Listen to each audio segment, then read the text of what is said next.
তাদের উপরে সেই দিন এই নারকীয় আক্রমণ এবং হত্যাযজ্ঞ সংগঠিত করে। আমরা এই ইনভেস্টিগেশনটি পরিচালনায় হেফাজতে ইসলামের সর্বস্তরের নেতৃবৃন্দদের সহযোগিতা আমরা চেয়েছিলাম, তারা অনেক সহযোগিতা আমাদেরকে করেছেন। আমরা সামগ্রিকভাবে এই মামলাটির ইনভেস্টিগেশনে আমাদের পক্ষ থেকে যতটুকু আমরা ইনভেস্টিগেশনে পেয়েছিলাম, বিশেষ করে আমাদের অধিকার নামে যে আমাদের একটা মানবাধিকার সংগঠন, তাদের একটি বড় ভূমিকা ছিল এই যে হত্যাযজ্ঞের প্রকৃত ঘটনা উদ্ঘাটনের স্বার্থে। আমাদের ইনভেস্টিগেশনে তারা অনেক সহযোগিতা করেছেন। তাদের কাছ থেকে আমরা এই ইনভেস্টিগেশনের একটা বড় তথ্য আমরা সেখান থেকে সংগ্রহ করেছি।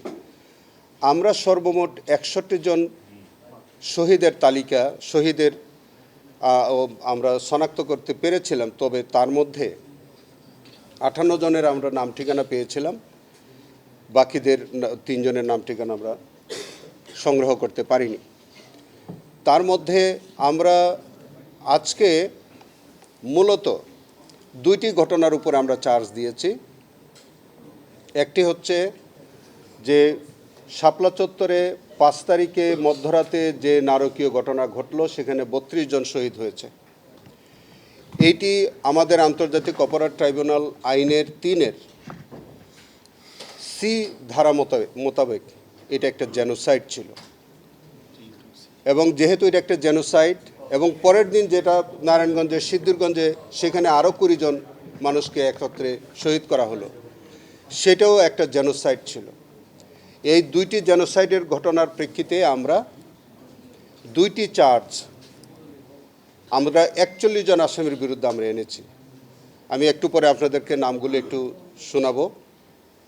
41 জন আসামিকে আমরা আমাদের প্রাইম এফএসি আমরা যে ইনভেস্টিগেশনটা হয়েছে তার মধ্যে তাদের সরাসরি আমরা সম্পৃক্ততা পেয়েছি। কাউকে আমরা প্ল্যানিংয়ে পেয়েছি, কাউকে আমরা কনস্পিরেসিতে পেয়েছি, কাউকে আমরা সরাসরি অংশগ্রহণে পেয়েছি, এবং কারো কারো স্বীকারোক্তির মধ্যে আছে যে তারা এক্সট্রা জুডিশিয়াল তারা কনফেশন করেছে। যেমন তৎকালীন তথ্যমন্ত্রী তারা সংসদে দাঁড়িয়ে বলেছে, তৎকালীন যে ডিএমপি কমিশনার বেনজির আহমেদ তিনি এগুলাকে কৃতিত্বপূর্ণ দমভক্তি আছে। তৎকালীন অনেক কর্মকর্তারা যে হেফাজতের এই নেতৃবৃন্দদেরকে বা এই নিরীহ আলেম ওলামাদেরকে হত্যা করে তারা যে বিভিন্ন রকমের দমভক্তি করেছে, সেই দমভক্তিগুলো আমরা কালেক্ট করেছি।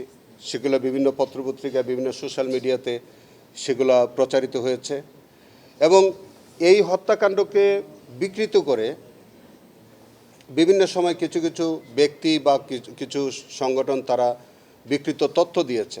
সেটাও আমরা কয়েকজনকে আমরা সেভাবে অপরাধ হিসেবে তাদেরকে চিহ্নিত করেছি।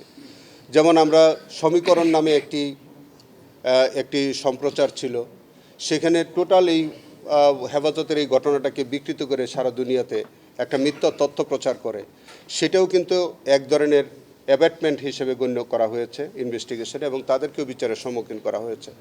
71 টেলিভিশন তৎকালীন সময়ে যিনি প্রধান ছিলেন মোজাম্মেল বাবু, তার একটি ভূমিকা ছিল যে যাতে এই বিকৃত তথ্য তারা প্রচার করে, এবং তাকেও কিন্তু এই আইনের আওতায় আনা হয়েছে।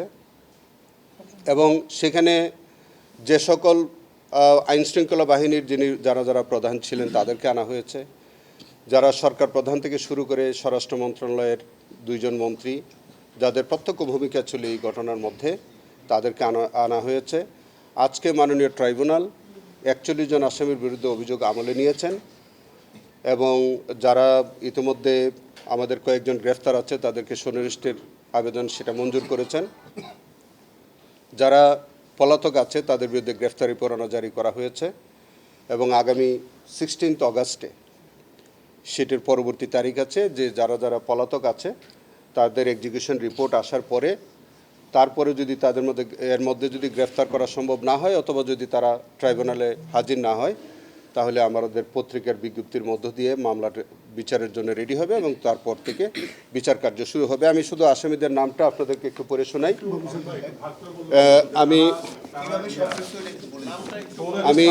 আমি আগে একটু নামটা বলি, তাহলে আপনাদের জন্য একটু সহজ হবে।